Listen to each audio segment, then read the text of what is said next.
Temos falado sobre a lei de Deus e a promessa de Deus. A lei de Deus é condicional. Você não pode estar em um estado e não sofrer as consequências de não estar em outro estado, e você e eu somos livres para imaginar qualquer estado no mundo e, imaginando esse estado, podemos ocupá-lo.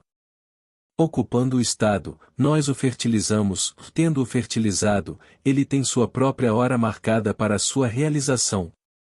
Cada visão tem sua hora marcada em que florescerá, ou se parecer longo, espere, e é certo e não será tarde.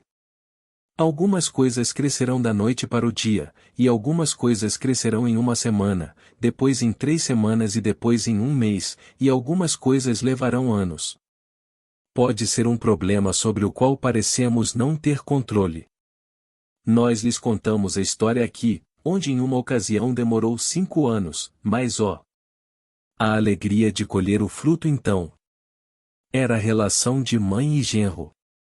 Já contei inúmeras histórias em que ocorreram intervalos de tempo, mas isso não importa, se aplicarmos o princípio. Agora, hoje, se você ler nas manchetes, a Inglaterra nega a união com a Europa, e você pode estar inclinado a se ressentir de Gaulle e contenha o seu ressentimento. Nasci e fui criado como britânico, nascido sob a Union Jack. Toda a minha família ainda vive sob a bandeira da Union Jack. Tenho muito orgulho de ter nascido com essa formação, uma formação robusta de escocês, inglês e irlandês. Meus antepassados eram da Cornualha, aquela região inglesa acidentada. Eu não mudaria isso por nada no mundo. Eles eram aventureiros quando se aventuraram e se aventuraram novamente por todos os mares do mundo. Nada poderia ser mais claro do que minha formação. No domingo passado, no jornal inglês, saiu uma pequena nota, mantida nos arquivos secretos do Ministério das Relações Exteriores britânico por 43 anos. Foi datado de 1º de maio de 1920, ainda não divulgado a ninguém, mas concebido pelas mentes britânicas no Ministério das Relações Exteriores. Eles conceberam e escreveram. De Gaulle não o escreveu, nenhum francês o escreveu, e eles o escreveram, mas não acharam sensato torná-lo público no 1º dia de maio de 1920, o que foi apenas uma questão de 1 ano depois daquela terrível Primeira Guerra Mundial. Guerra Mundial, quando a flor da masculinidade da Inglaterra foi massacrada nas trincheiras. As universidades ficaram vazias e todos os cérebros da Inglaterra afundaram. Depois veio a Segunda Guerra Mundial e, após 4 semanas, a França ruiu como uma bonequinha de papel. E a Inglaterra, e apenas a Inglaterra, e resistiu até a chegada da América, mas ela manteve-se sozinha, ou hoje não haveria França. Só haveria uma Alemanha unificada sob Hitler, sabemos disso. E por isso hoje tendes a julgar com demasiada severidade, pela sua atitude, aquele que tornou possível hoje ter uma França. Deixe-me citar agora este memorando, datado de 1º de maio de 1920. Não devemos insistir agora ou no futuro na amizade da França. Nada pode alterar o facto fundamental de que eles não gostam de nós em França e nunca irão gostar.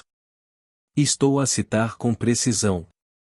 E nunca irão gostar, exceto pelas vantagens do povo francês, pois podem extraí-las dos ingleses. Agora, um francês não escreveu isso.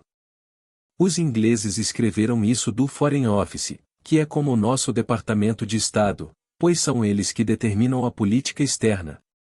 Isso foi considerado um julgamento dos cérebros da Inglaterra de 1920, e levou 43 anos para acontecer. Então, tendo lido isso na imprensa inglesa impressa no domingo passado, e citado novamente aqui no jornal matinal de segunda-feira, só posso louvar ao Senhor Deus por ele ser completamente impessoal. Não importa se ele é inglês, francês, americano ou russo, e é apenas lei. Se é nisso que acreditam, é isso que estão colhendo, a lei da colheita idêntica. Eles acreditaram e verificaram-no nos arquivos secretos do Ministério dos Negócios Estrangeiros, e então, 43 anos mais tarde, surgiu a oposição, e quando se pensaria, a julgar pelos níveis humanos, que qualquer coisa neste mundo que a França tivesse feito, seria acolher de braços abertos a Inglaterra, que tornou possível que ainda hoje exista uma França. Mas a Inglaterra plantou a semente e plantou-a com firmeza e ela foi regada ao longo dos anos. E então vem e Deus nunca esquece, ele não pode esquecer, ele observa tudo, ele vê tudo, nada está escondido de Deus, ele vê exatamente o que você está fazendo. Filho do homem, você viu o que os anciãos da casa de Israel estão fazendo no escuro, cada um em sua sala de pinturas? Ezequiel 8 versículo 12. Achamos que ninguém nos vê. Eu digo. Nada está escondido de Deus. Se não tivesse sido publicado nos jornais ingleses de domingo, você e eu não saberíamos que algum grupo inglês o plantou. Sou americano por adoção, mas não posso apagar meu amor pela Inglaterra. Todo o sangue físico que flui através de mim vem da Escócia, Inglaterra e Irlanda. Um pouco de holandês veio do lado da minha mãe, pois eles também eram individualistas rudes, vivendo de diques, vivendo de água, na verdade. Mas embora fisicamente eu gostaria de me ressentir, estou feliz por ter visto isso. Eu sabia que em algum lugar a semente havia sido plantada, pois não é possível que algo cresça neste mundo sem ter uma raiz da qual brote. Então eu te pergunto, conhecendo esta lei, pois aqueles que fizeram isso, não sabem nada desta lei que você conhece, que é a lei da falsificação dos registros, se eles conhecessem as Escrituras como você as conhece. A história dos injustos mordomo, de Lucas 16, guardião dos porcos, e o porco é o símbolo de Cristo. Eu lhe contei minha visão do porco. Encontrei-o e depois veio o crescimento do porco, mas não o alimentei tão bem como deveria tê-lo alimentado no intervalo da descoberta, e quando vi o mesmo porco anos depois, encontrei-o. O que eu encontrei? Descobri que a imaginação cria a realidade, e no intervalo dessa descoberta de que a imaginação cria a realidade, esqueci, então ele não estava bem alimentado. Mas sempre lembrei que imaginar cria a realidade. Não importa o que você me diga, na verdade eu mudaria o fato, pois a verdade não depende do fato, mas da intensidade da imaginação. O verdadeiro registro é minha memória. Funcionando neste nível, demora um pouco para nos persuadirmos quando a razão o nega e os nossos sentidos o negam. Se estivéssemos funcionando em níveis mais elevados, tudo estaria imediatamente sujeito ao nosso poder imaginativo. Neste nível demora um pouco, e por isso é preciso persistência, é preciso paciência, é preciso diligência. Estas são as coisas que pagamos, o preço que pagamos pelos frutos que procuramos colher neste mundo. Aqui temos sempre em mente a distinção entre estados e o ocupante do estado. Você é um ser imortal ocupando um estado. Esse estado pode ser pobreza, riqueza, saúde, doença, pode ser conhecido neste mundo ou desconhecido, mas são apenas estados. Você não é conhecido nem desconhecido, e você é imortal, ou você não é rico nem pobre, e isso realmente não o define. Você pode presumir que sim, e na medida em que estiver convencido de que o é, você produz o fruto desse estado, mas você não é nem rico nem pobre. Você é imortal, destinado a herdar todo o vasto universo, pois é o propósito de Deus dar-se a você como se não houvesse outro no mundo, apenas Deus e você. E nem mesmo Deus e você, apenas Deus, e você é Ele. Esse é o propósito. Ouça estas palavras. Santo Pai, guarde-os no nome que me deste, para que sejam um, assim como nós somos um. João 17 versículo 11. O nome que ele me deu é o seu nome, e ele é chamado de Santo Padre. Como poderia ele dar-me o nome de Pai, Santo Padre, e se ao mesmo tempo não me dá o Filho que me faz Pai? Não posso ser pai e não ter filho. Deve haver um filho para testemunhar minha paternidade. Então ele me dá seu filho unigênito, e ao fazer isso ele me dá a paternidade. O Santo Pai, guarde-os. Aqueles que serão levados a esse nível, em teu nome, é o nome que ele me dá, e o mesmo nome, o seu nome, você me dá. Qual é o nome? O nome é Pai.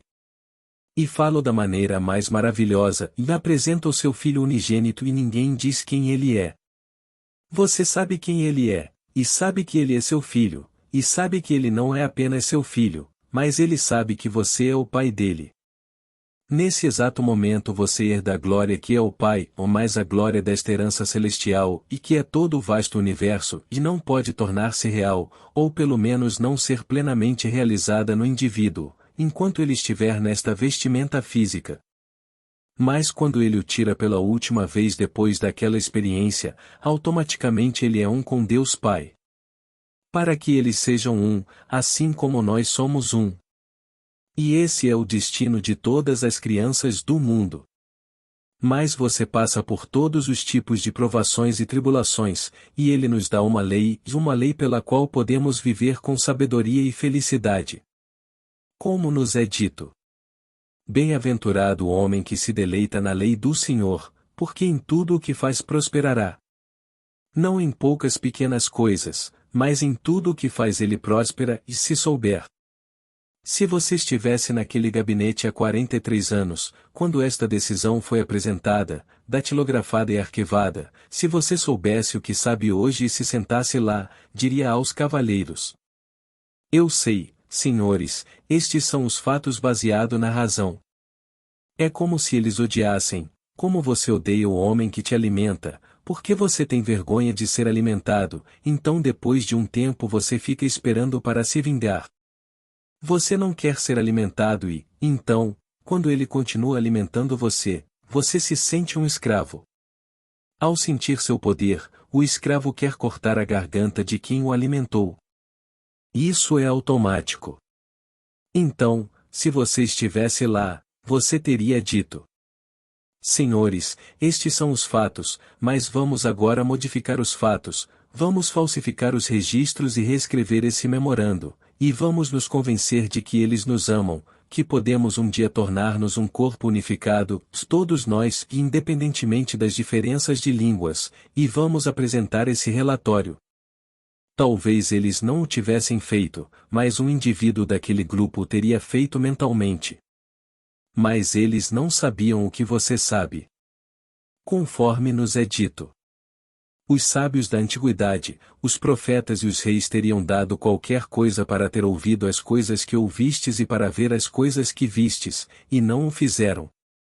E assim, no nosso Departamento de Estado, ou no Ministério dos Negócios Estrangeiros de Inglaterra, ou no Ministério dos Negócios Estrangeiros de qualquer potência do mundo, eles não estão a ouvir o que vocês estão a ouvir.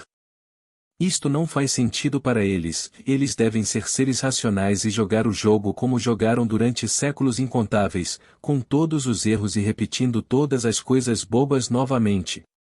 Eu lhe digo. Não se esqueça disso, porque Deus não se esquece disso e nós criamos pelos nossos atos imaginais. O que você está imaginando esta noite? Eu não me importo com o que seja, um dia você ficará chocado além de seus sonhos mais loucos ao ver o outro lado. Como a história de Lázaro ri. Ele retorna dos mortos e todos os valores foram mudados, e os ricos eram pobres e os pobres não eram pobres. Todos os valores deste lado foram completamente invertidos daquele lado e tudo mudou quando Lázaro voltou, e ele riu de algumas coisas que estamos fazendo aqui. Por isso eu lhe digo, não se esqueça da lei de Deus, pois bem-aventurado o homem que se deleita na lei do Senhor, porque em tudo o que faz prosperará. Agora, esta noite você aceita, embora tudo no mundo negue. A razão nega, seus amigos negarão, e você ousa assumir que é o homem, e já o homem, já a mulher, e que gostaria de ser, e que as coisas já são o que você gostaria que fossem.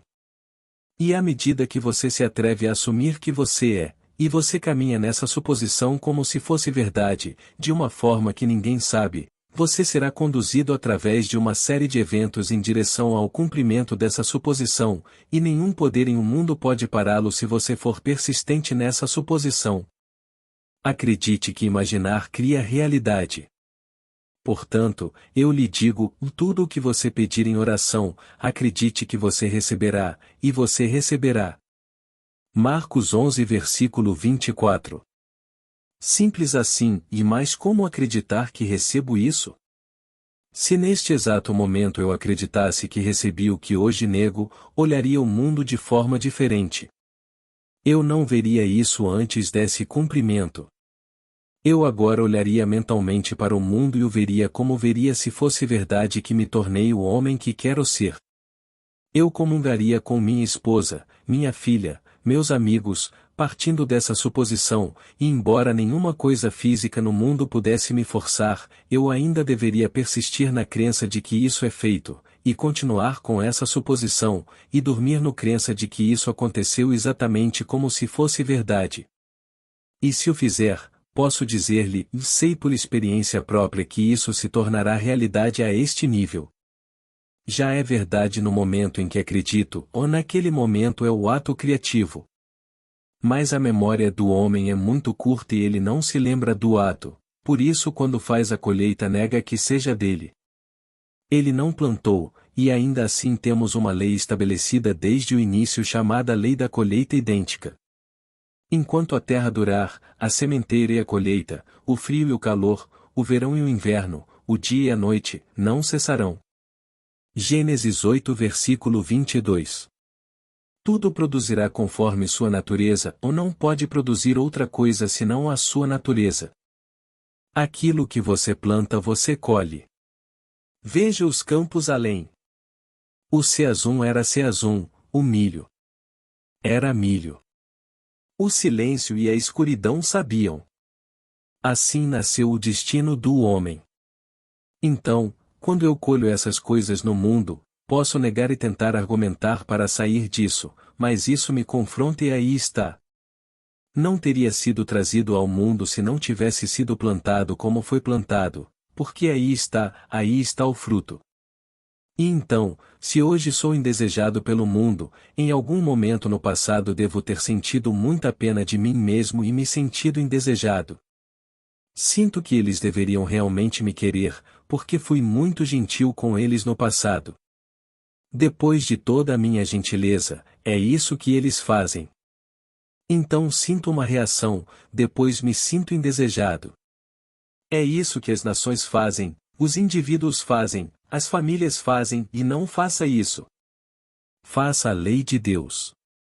A lei de Deus não faz acepção de pessoas. Ele não se importa se você é americano, russo, chinês ou africano. Ele fez tudo e está imerso em tudo e a mesma lei opera em tudo.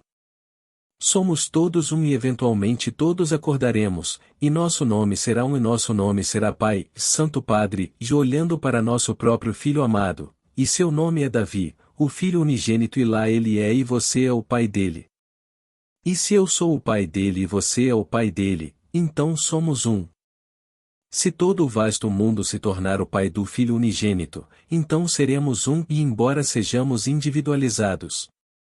Posso lhe dizer a partir de minhas próprias visões, você não tem a menor noção do que está reservado para você e a beleza, a alegria que é sua. Você não é isso. Se você quiser algum conforto ou alguma visão superficial, leia os capítulos 1 e 8 de Ezequiel. Você tem um vislumbre do que está reservado para você, pois o que é dito ali implica que é Deus e o único Deus e é você. E apesar de toda a identidade de sua pessoa, seu rosto será glorificado além de seus sonhos mais loucos. Seremos glorificados, nada ficará impermanente. Eu te reconhecerei e você me reconhecerá. Mas, e apesar de toda esta identidade de pessoa, haverá uma descontinuidade radical de forma. A visão de Ezequiel teve um vislumbre disso. Conforme ele descreve. Então olhei, e eis uma forma que tinha a aparência de um homem, lá abaixo do que parecia ser seus lombos havia fogo. Ezequiel 8 versículo 2. Eu vi isso, e é um fogo, de uma gloriosa luz ardente, líquida e dourada. E acima de seus lombos era como uma aparência de brilho, como bronze reluzente. Ele está certo e sem estômago, não há necessidade de nada disso, agora você sabe, pois você é a vida em si mesmo. Você não precisa de nenhuma cura externa. Você é um ser que dá vida, um serafim, e esse é o seu destino. Todos estão destinados a ser esse ser, embora humanos de rosto, humanos de mãos, humanos de pés, mas nada mais. Você é um ser ardente. Você difere tanto do que parece ser agora quanto a borboleta difere da lagarta e, ainda assim, da lagarta surge a borboleta. Disto surgirá o ser que você está destinado a ser, mas não até que você seja aperfeiçoado e todas essas coisas pelas quais estamos passando. É preciso tudo isso para nos chocar, por assim dizer. Mas você aplica a lei. Eu estava lendo hoje que na época de Coolidge, que remonta aos anos 20, havia 8 homens que se conheceram em Chicago. Eles tinham uma riqueza maior entre os 8 do que a renda nacional proveniente dos impostos deste país. Em 8 anos, 7 deles morreram na pobreza, ou estavam na prisão, ou cometeram suicídio. 7 dos 8. Os seus nomes não foram mencionados, mas juntos controlavam uma riqueza maior do que a produzida pelo nosso imposto nacional e, no entanto, no espaço de 8 anos, 7 tinham feito saídas desonrosas do mundo, suicídio, prisão e direto para a escória da pobreza. Não faça isso. Conheça esta lei e use a lei de Deus com sabedoria, não prejudicando ninguém no mundo, apenas assumindo que você é o homem que deseja ser, como se isso fosse verdade. Seus amigos vão discutir com você, mas você não responde. Deixe-os discutir se quiserem, mas você persiste na suposição de que as coisas são como deveriam ser e cuida da sua vida, dizendo aos outros o que você quer. Na verdade, se você estiver interiormente convencido disso, não poderá conter o impulso de compartilhá-lo com outras pessoas. Como Lord Lindsley disse certa vez a um grupo de ministros. Vocês, ministros, estão cometendo um erro. Em seus púlpitos vocês estão defendendo o cristianismo e ninguém quer ouvir seus argumentos. Vocês deveriam ser testemunhas. Isso funciona? Então compartilhe com o resto de nós. É isso que venho tentando lhe dizer. Como funciona? Quando se trata da promessa, compartilho-a com minhas visões. Você não pode fazer mau uso dela, pois isso é incondicional. A lei. Sim, você pode produzir os resultados, porque isso é condicional. Você entra num estado, permanece num estado, e isso produz um resultado. Quando se trata da promessa de Deus, você não pode produzi-la ou Deus dá isso a você. É graça, é incondicional. E posso lhe dizer, tudo o que é dito nas Escrituras de Jesus Cristo, um dia será dito a seu respeito. É o modelo de cada criança nascida de mulher, todos desempenharão esse papel. Não se preocupe, e a crucificação acabou. Não pense que você está caminhando para esse fim desastroso, já acabou. Ouça as palavras. Pois, se fomos unidos a Ele numa morte como a dele, certamente seremos unidos a Ele numa ressurreição como a dele. Romanos 6 versículo 5. Assim a morte acabou ou a ressurreição ocorre individualmente, um por um. Não se preocupe com o fim cruel, e isso acabou. Deixe a sua esperança ser totalmente colocada nesse presente, então você será ressuscitado da sepultura, depois você será, todos serão. Enquanto isso, jogue plenamente e conceda a todos o bem que ele lhe pede, sem colocar a mão no bolso. Conceda-o através de um ato imaginário de sua parte. Tente ser o mais fiel possível a esse ato imaginal ou acredite na criatividade desse ato imaginal e, ao fazê-lo, todos eles se tornarão a personificação do que pediram de você. Tenha em mente o que dissemos anteriormente. Estas grandes nações lideradas por homens sábios não ouviram o que você está ouvindo, e se ouviram, não tiveram ouvidos para ouvir, porque não agiram de acordo com isso. Eles estavam convencidos de que eram indesejados, e então, com o tempo, todas as visões tendo a sua hora marcada, e essa visão floresceu, e hoje eles estão colhendo o fruto de uma semente que eles próprios plantaram há 43 anos. Mas não se deixe levar esta noite, ao ler as manchetes ou ouvir o rádio, que o ingrato francês fez isso e aquilo, eles não tiveram escolha alguma no assunto, se você conhece esta lei. Ele foi incentivado a desempenhar o papel que desempenha porque a Inglaterra plantou a semente que plantou. Eles poderiam hoje à noite plantar outra semente e amanhã seriam tão bem-vindos que simplesmente envergonhariam os franceses se oferecessem. Poderia ser, se soubessem como plantar a semente. Eles poderiam plantar uma semente de serem bem-vindos e desejados naquele corpo maravilhoso de homens, porque eles são maravilhosos. Todos eles deram muito ao mundo. Os franceses sim, os alemães sim, os dinamarqueses, todos eles.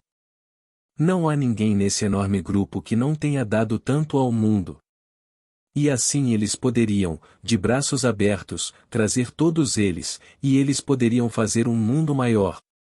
Mas alguém tem que plantar a semente, e estou feliz que alguém tenha publicado isso no Los Angeles Times. Foi publicado apenas no dia anterior no Times inglês e citei-o com precisão. Não só disse que isto não iria mudar e era fundamental, um fato fundamental que eles eram indesejados, indesejáveis e mais que sempre o seriam. Esse é um conceito estúpido. Não há nada sempre. A única coisa que é eterna e sempre é que você receberá o presente de Deus, e que é Ele mesmo. Fora disso não há nada fatalista no mundo de Deus. A única coisa fatalista nos é dada tão claramente no livro de Romanos, 8 versículo 29, 30, quando ele nos chama um por um. Porque aqueles que ele de antemão conheceu, ele também predestinou para serem conformes à imagem de seu Filho, para que ele seja o primogênito entre muitos irmãos. E aos que predestinou também chamou, e aos que chamou também justificou, e aqueles a quem justificou, também glorificou. Portanto, somos pré-conhecidos e predestinados, predestinados e chamados, chamados e glorificados, glorificados e depois justificados. Essa é a única predestinação que posso encontrar. Sim, existem outras passagens, mas isso não tem nada a ver com você ser rico. Você não está predestinado a ser rico e não está predestinado a ser pobre, a ser conhecido ou desconhecido, e a escolha é sua. Mas quando se trata do outro, esse é o dom predestinado de Deus. Ele vai se entregar a você. Deus está determinado a dar-nos, e a todos nós, e a si mesmo, como se não houvesse outro no mundo. Apenas Deus em você e Deus em mim, e então apenas Deus, e individualizado. E nem na eternidade seremos absorvidos por um Deus, perdendo a nossa individualidade, e nunca. Eu sou individualizado, você é individualizado e tendemos sempre para uma individualização cada vez maior, e ainda assim, Deus. Agora, vamos entrar no silêncio.